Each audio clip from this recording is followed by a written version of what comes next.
ونادى أصحاب النار أصحاب الجنة أن أفيضوا علينا من الماء أو مما رزقكم الله.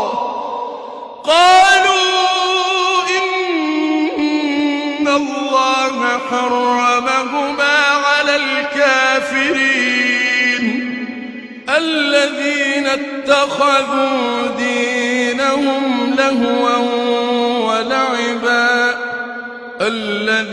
اتخذوا دينهم لهوا ولعبا وغرتهم الحياة الدنيا فاليوم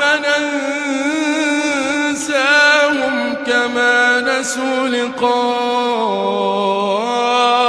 يومهم هذا وما كانوا بآياتنا يجحدون.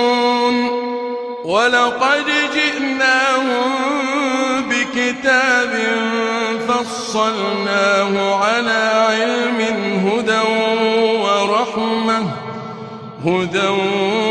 ورحمة لقوم